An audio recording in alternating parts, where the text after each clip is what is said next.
It's time for On the Victory Homefront with Jamie. Hello and welcome back to another episode of On the Victory Homefront. I'm your host, Jamie, welcoming you back after that long span of time that it has been since the last episode I was able to record. But however, you all, I am in the middle of a crazy move, and so unfortunately, that is taking up most of my time. It is crazy and so stressful in my life right now with this ongoing move that's coming up in less than 2 weeks, where I move 1,100 miles. Crazy.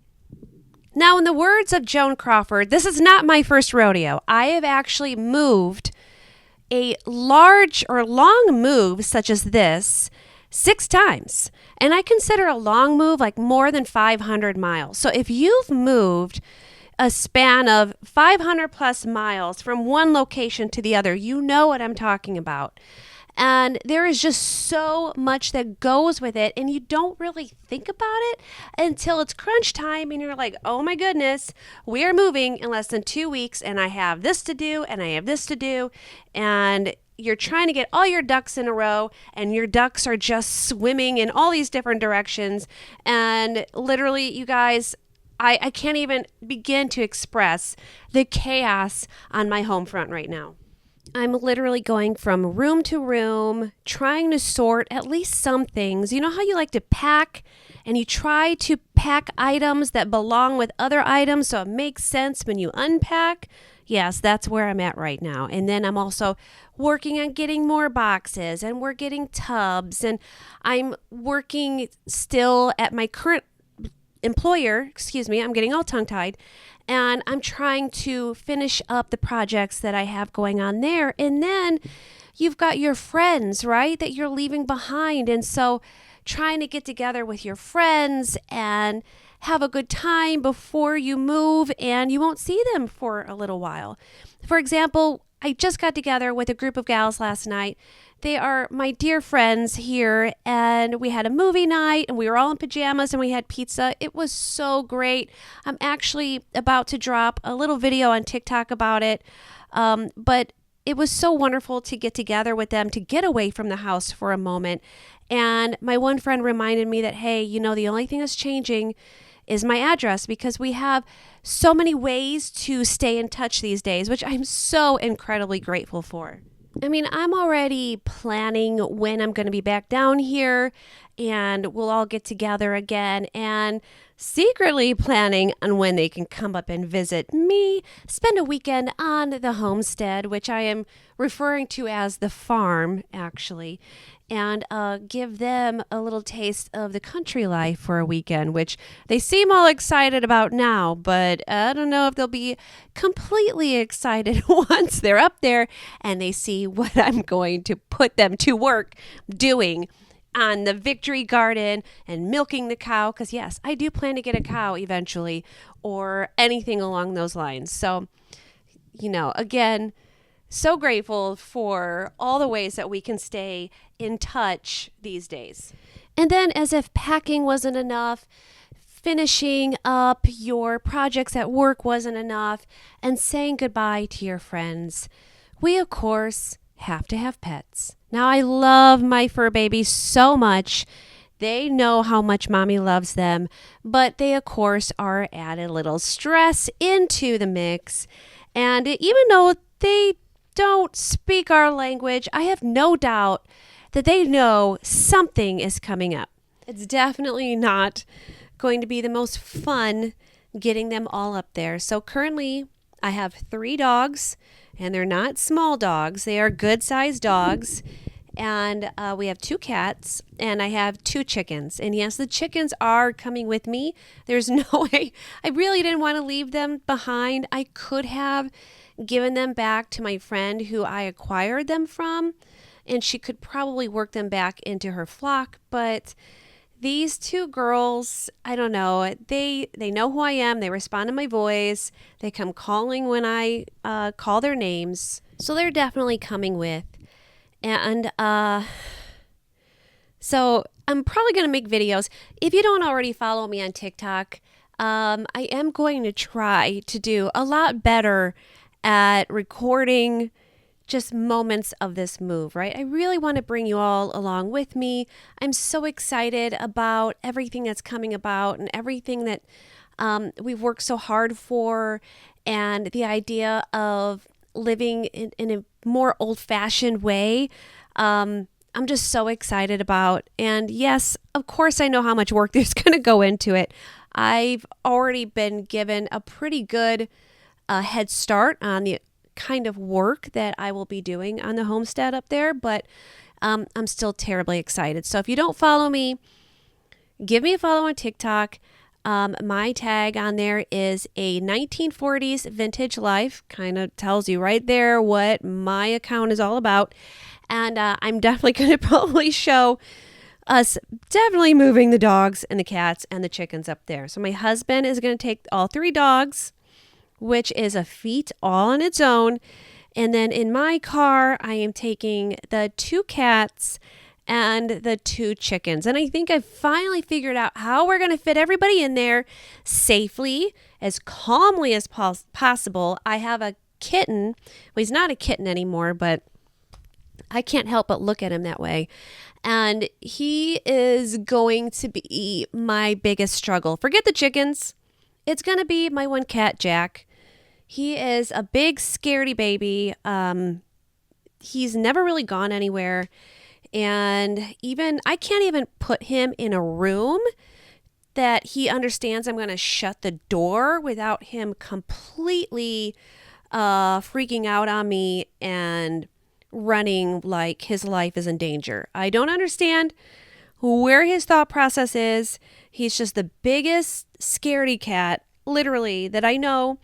And somehow I'm going to have to get him in a kennel. That's going to be fun. So I probably won't video that happening because I don't know how I'm going to do it yet.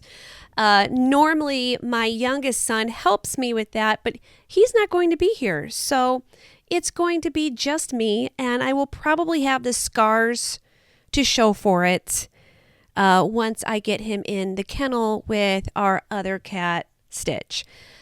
But yes, so they're going to be in a big dog kennel. This is something I have done numerous times for every one of our big moves. I've had my cats in a dog kennel, and they have a litter box in there and food and water and a room to lay, and it works very well. They're safely in the car and as comfortable as can be. And then my chickens, I thought I was going to need to get another dog kennel, but to be honest, I wouldn't be able to fit another one in my car. So I have been racking my brain trying to figure out how am I going to move 2 chickens. And I think I finally figured out that each chicken will have its own cat carrier. So the funny thing is, my cats are going in a big dog kennel, my chickens are going in cat carriers. And that, my friends, is how we are going to move 3 dogs, 2 cats, and 2 chickens 1,100 miles in the span of one day. So one of the biggest challenges that I've already had is moving our canned goods. And I don't mean like the cans that you buy at the store, cans of vegetables, cans of soup. I'm actually referring to my canned jars. I'm trying to find the right words here. So I am a canner. It is something that I had taught myself. Because I remember as a child, and I told you that my grandparents are a very big influence on me and have really kind of spearheaded me into this love of the World War II years. And I would remember going down into my grandmother's basement. It was the scary part of the basement. And she had a lot of canned jellies in there, and she would have a garden, and a lot of times, us kids, it was our job to go out and pick the vegetables or whatever we were going to have for dinner that night. And also, we would just help her pick vegetables, shuck the corn, do anything that we needed to do, not only for a meal, but for her to can. Now, I don't remember seeing much down in the basement other than jellies, But it was always a fascination of mine, but I had never learned from her, sadly. However, as I got older and I became a mom, I did teach myself how to can jellies. I loved working with apples, especially apple butter. My husband loves apple butter and anything along those lines. I taught myself how to pressure can. It was probably 2021 is when I really took the dive into pressure canning.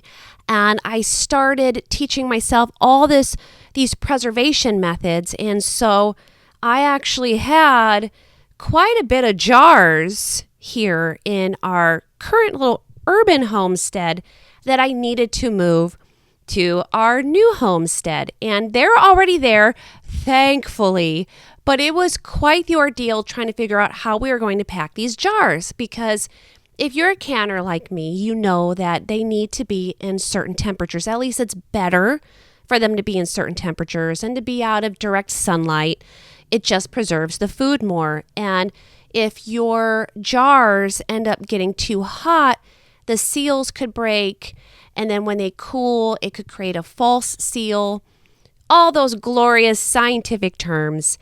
And so we didn't know how we were going to move the food. Thankfully, my dear, wonderful husband actually drove all 300 jars. Yes, I had about 300 jars in a car all the way up 1,100 miles to our new home. And so they are safely there. Thank goodness. Now, I still have some food items here. I'm still canning as we speak because I have food in the freezer. So I'm very grateful that I know how to preserve this food and move it up. But again, there's more jars I have to worry about, and they'll be going in the car with me and the cats and the chickens. But despite these challenges that I'm talking about and dealing with, I'm still incredibly grateful for what we are able to do in our move today in 2025, because it would have looked different in the past during World War II. Think about it. I mean, how would it look had I been moving in, let's say, 1943? It definitely wouldn't be looking like how it's looking now for me. Back in 1943, you wouldn't be moving with all of your items. You wouldn't be able to. There was a war going on. Folks, before you pack up the car and hit the open road, ask yourself one simple question. Is this trip really necessary? Every drop of gasoline, every inch of rubber, and every mile traveled puts a strain on our war effort. Our boys overseas are counting on you to do your part right here at home. That Sunday drive, save it. That trip to Aunt Edna's 3 states over, write her a letter instead. That cross-country move, it can wait, or take the train. Remember, victory doesn't just happen on the battlefield, it happens at the gas pump, in the driveway, and behind the wheel. So fill your heart with pride and not your tank with fuel. Save gas, save rubber, save lives.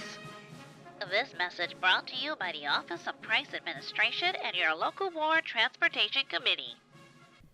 These days when we're moving, right, we just load everything in boxes. We can fill up the car. We can load the trunk. We can get a moving truck or get a moving company, and then we can just hit the road. But back in 1943, with gas rationing, tire shortages, and with war priorities, there is no way that you would be able to move your household from one location to another. So let's dive a little bit more deep into that, right? So the U.S. government introduced gas rationing in May of 1942 to conserve fuel and rubber for the war effort. So the goal wasn't just to save gas, it was to reduce the tire wear because rubber was really hard to get. And it also helped reduce civilian travel, and that freed up transportation for the military because the military was priority. So how you would go about getting your gas is you would get gas ration cards, just along the same lines like your food rationing. But the gas rationing was categorized by letters.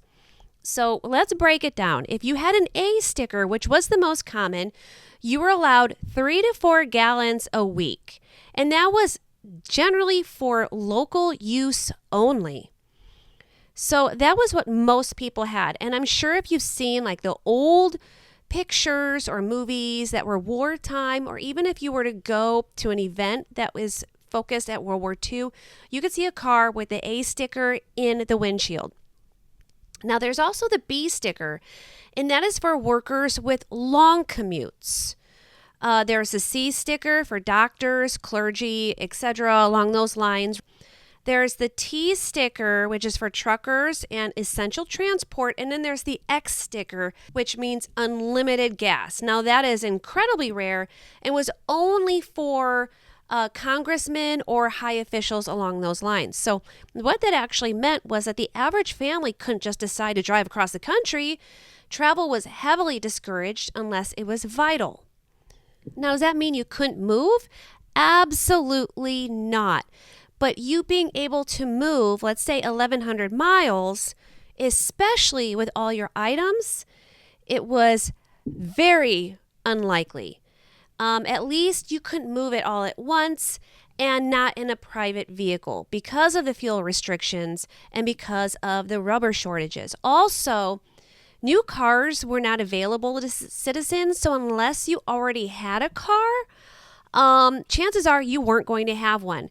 And I'm not saying there weren't used cars, but they were incredibly expensive. And just like the gas and transportation, military needs came first. So what was the way to get around? Well, it was public transportation. Trains were the main method for long distance moving. And you would have shipped items separately by freight or on the train if allowed. And you'd only take what was essential. So maybe 2 suitcases and a trunk. That would be it. You were not going to take Great Aunt Martha's dining room table. That was staying behind. So what exactly would it have looked like? So it was very minimalistic, right? Many families didn't move. And if they did, it was often for war jobs like in defense plants or shipyards. And then that was a whole different thing. Because a lot of these war jobs, and I definitely want to really dive into this in a future podcast, but you could go to, let's say, a defense plant, and they would already have housing for you. It was like their own little city. And again, I'm going to dive more into that. My grandparents actually lived that way. At least my grandmother did when she was younger, because she would tell me stories about it and how it was. And so it's very fascinating.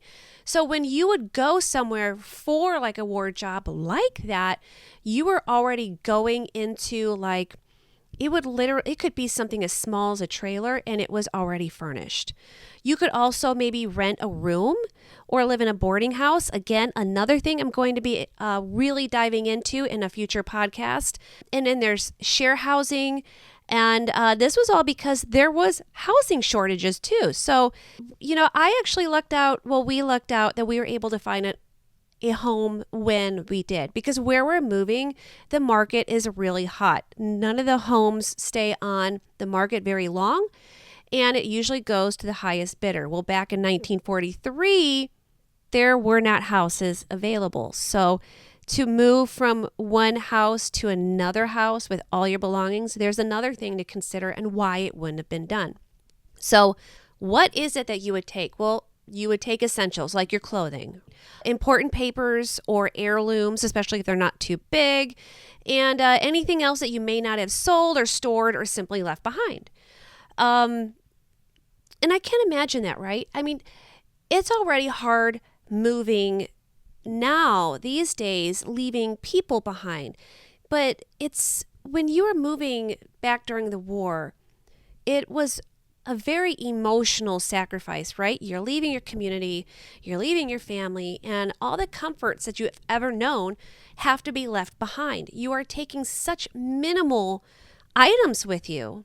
So it really puts in perspective just how fortunate we are these days, that we can keep all these heirloom pieces. We can keep Great Aunt Martha's dining room table. It can go with us, and it can be in our family for more generations to come, because even though we are moving 1,100 miles, we have the luxury and the privilege of taking everything with us.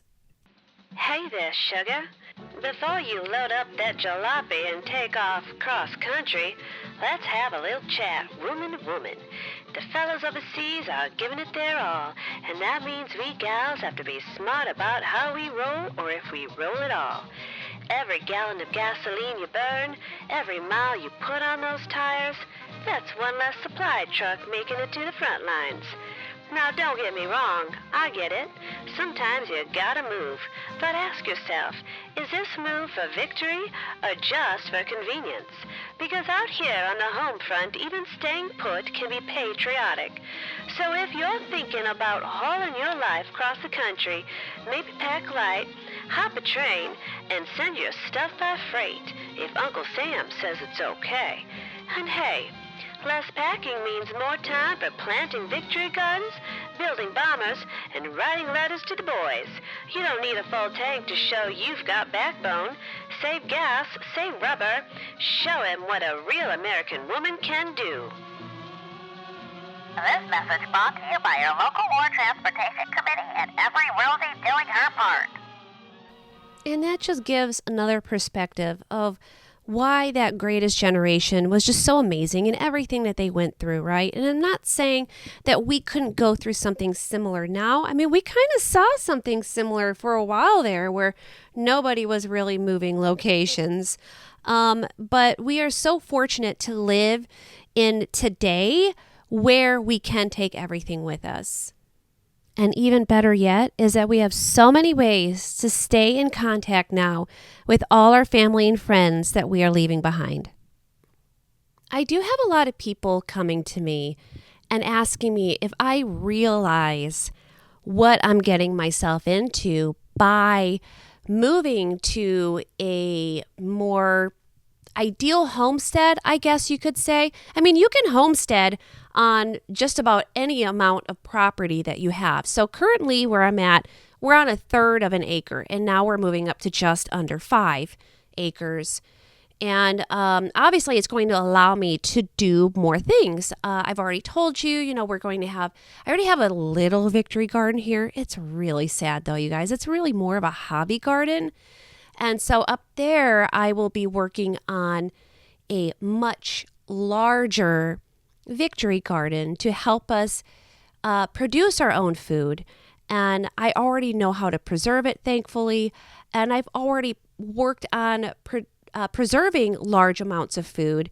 So I do feel like all of my past few years here on our little urban homestead has really been training me for this next step. So yes, I am aware of all the work that is going to be going into this homestead. And I am aware that I'm going to be incredibly tired, probably even more tired than I am this month, which is really hard to believe right now because I am exhausted, both physically and mentally.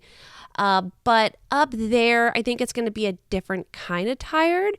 But oddly, I'm really looking forward to it because I really feel like I'm going to put all the skills that I have taught myself or I have learned not only to the test, but to life, which I'm already doing, but it's going to be in a much bigger scale.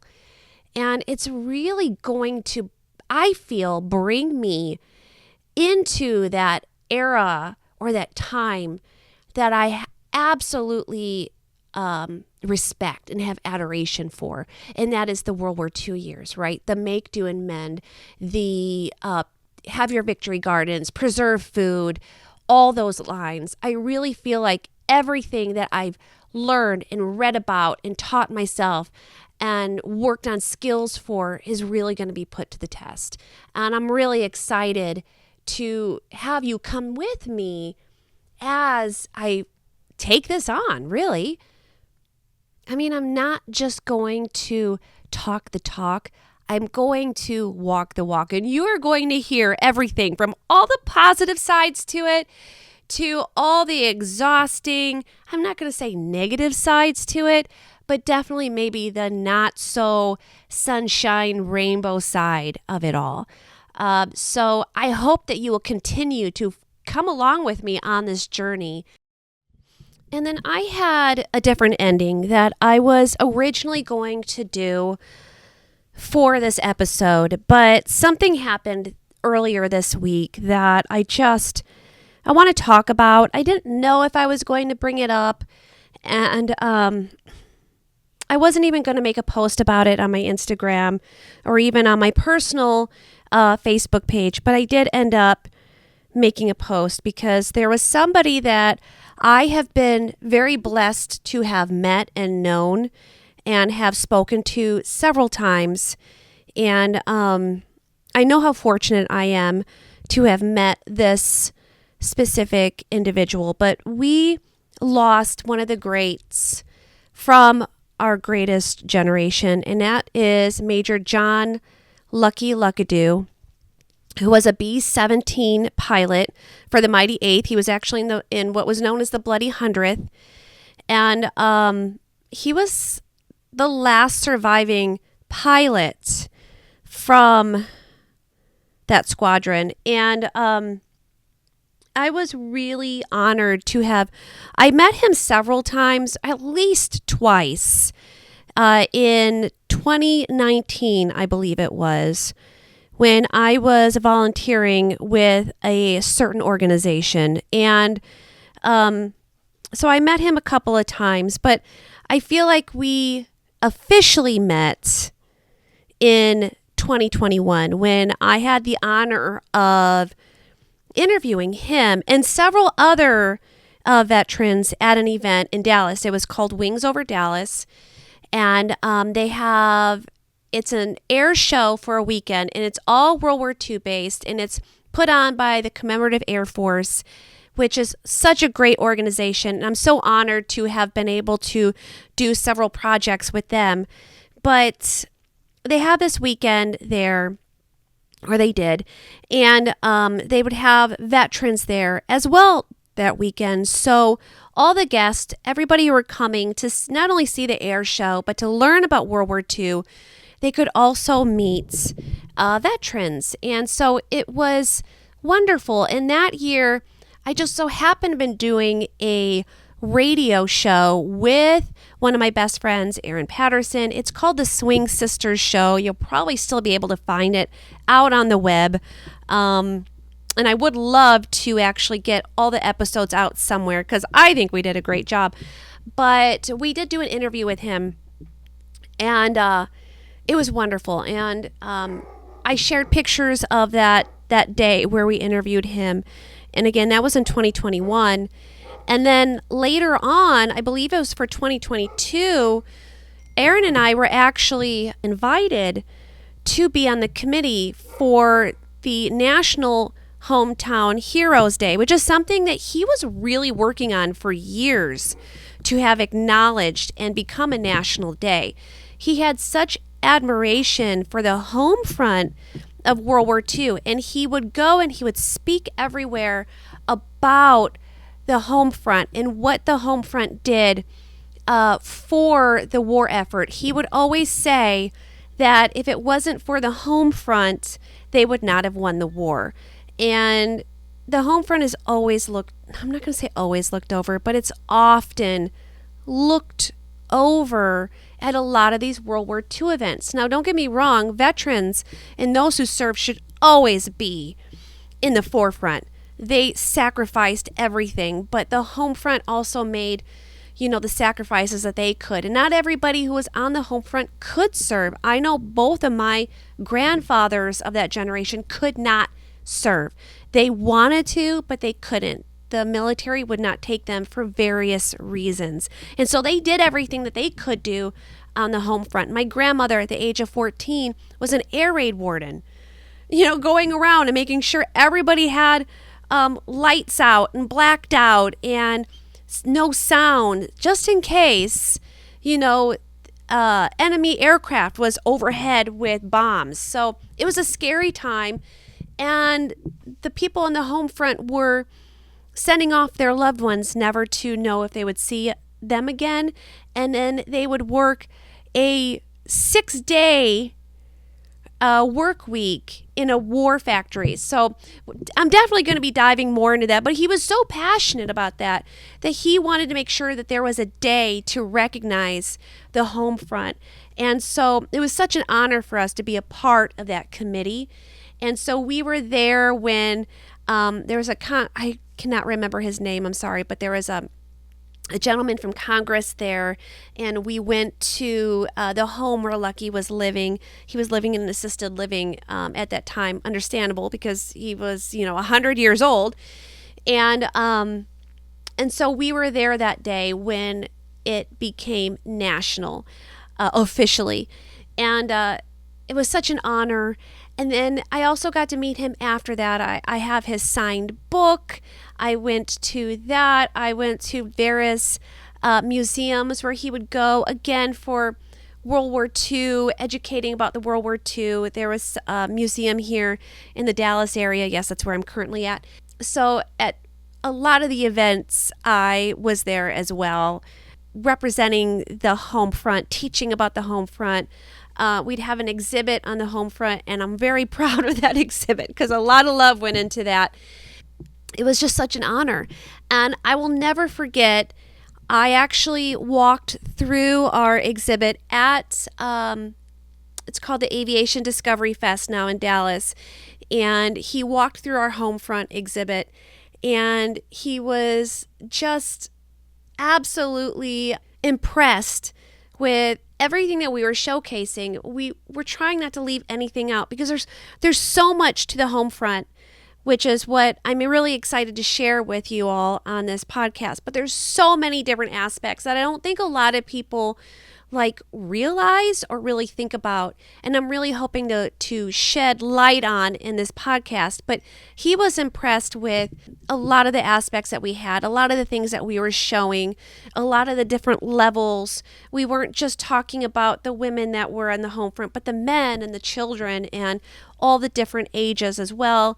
And then we also showcase the women in the military. And I remember as he was leaving our exhibit, and he would tell me this a lot, that we need to keep doing what we were doing. And he actually would thank me for my service, which is crazy to me because I could never thank him enough for his. But he would thank me for my service and what I was doing to keep the history and the stories of the U.S. home front alive. And he said that what we were doing was remarkable, and we should be really proud of everything that we've accomplished and what we keep doing. And so for him to tell me to keep doing what we're doing, what I'm doing, it really just continues to drive me forward. I mean, I would go forward anyway, but to have the support of World War II veterans behind me and us, and I've been saluted by veterans for my efforts, which is just crazy to me. It's just absolutely crazy to me. It's actually bringing tears to my eyes as I talk about it, but what an honor. And so the crazy thing is that I was just thinking about him because the Aviation Discovery Fest is right around the corner. And even though I won't be there this year because we'll be moving, I was wondering if he was going to be able to make it again this year. Because, I know as our veterans get older, the harder it gets for them to get out. But a lot of them do it, they keep doing it because it's important to not forget about this time in our history and to not forget about those who sacrificed all what they could, and especially those who gave the ultimate sacrifice, who never made it home. And then the crazy thing is that the very next day after his passing, it was the 80th anniversary of the official end of World War II. It was September 2nd, the official VJ Day. I always mention VJ Day, August 14th. because that's when word came out, of course, that the Japanese were surrendering. But they didn't officially sign the surrender until September 2nd. So the very next day after Lucky passed, it was the 80th anniversary of the end of World War II. And it was just a very surreal thought. I mean, it's always surreal every year, but to have lost Lucky on September 1st and then September 2nd, there was just a lot of feels. And so it took me a while to even make a post about the passing of Lucky. And not that I had to, there were so many wonderful, beautiful posts remembering Lucky and honoring Lucky and his life and his service, and not only during World War II, but afterwards, right? His continued service to our country. It was just really beautiful. And I really didn't have to put out what I did, but I felt like I needed to. I guess it was kind of my way to say bye. And again, I didn't know him as well as I would have liked to have, but the amount that I did know him was such an honor. And I just feel so blessed. So I just wanted to just have those last few words.